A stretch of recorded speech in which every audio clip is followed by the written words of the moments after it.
of Change News. This is Voice of Change Radio News. Thank you for joining us. I'm Amanda Kumalo. A look at the leading stories. Africa unites against US to lift Zim sanctions. Nation remembers former late Vice President Muzenda. Women's League held for successful voter mobilization. In business news, Turkey scales up relations.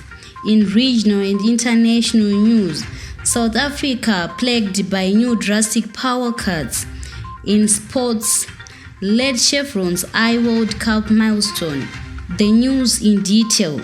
President Mnangagwa has described the late national hero, former Vice President Comrade Simon Wengai Muzenda, as a revolutionary and fearless freedom fighter who devoted his entire adult life to the liberation of his motherland from the shackles of colonial bondage. Vice President Muzenda served as the inaugural Deputy Prime Minister of Zimbabwe from 1980 to 1987 and as Vice President from 1987 to 2003 when he died. In a statement to commemorate the 19th anniversary of his death, President Mnangagwa said Dr. Muzenda played a pivotal role in uniting and building a nation emerging from a protracted liberation war.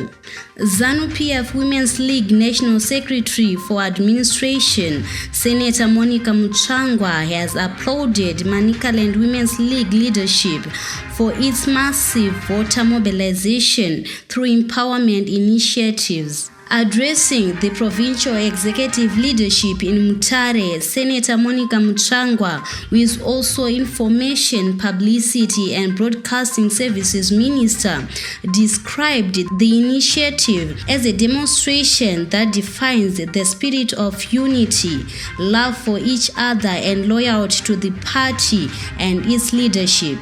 Senator Muchangwa said it is the Women's League leadership's mandate to ensure that the grassroots understand the good work which is being done by the Second Republic under the stewardship of President Mnangagwa. On the outstanding diplomatic stage, where more than 200 world leaders are meeting for the session of the United Nations General Assembly, Zimbabwe's story of resilience under the ban of illegal sanctions has topped the list on the agenda of African leaders who are all agreed that the coercive measures should go immediately.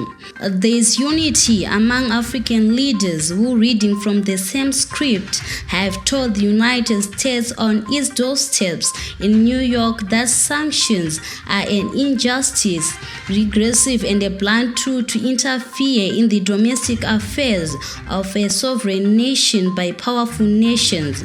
The outrage from fellow African states has found expression in the corridors of the United Nations, with countries like South Africa, Kenya, Botswana, Senegal, the Democratic Republic of Congo, and the mother body, the African Union, all calling for the immediate removal of the unjust economic measures. A look at what is happening beyond our borders. South Africa, the continent's leading industrial power, with a population of nearly 60 million, has once again been hit by drastic power cuts caused by failures in aging and poorly maintained facilities, state-owned utility Eskom said.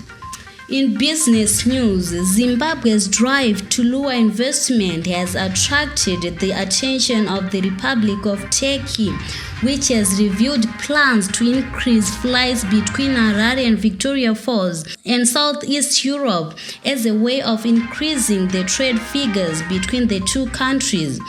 This came out during the Zimbabwe Tech Business webinar organized by Zimtrade that brought authorities from the two countries together. Moving on to the world of sports, Zimbabwe has resolved to reach their first ever major event in women's cricket will come under test when they face familiar opponents Ireland in the decisive semi-final match of the ICC Women's T20 World Cup qualifier in Abu Dhabi, United Arab Emirates. The lady Chevrons, who made it into the last four after topping Group B, are just one game away from the World Cup milestone. That brings us to the end of this bulletin. Voice on Change News.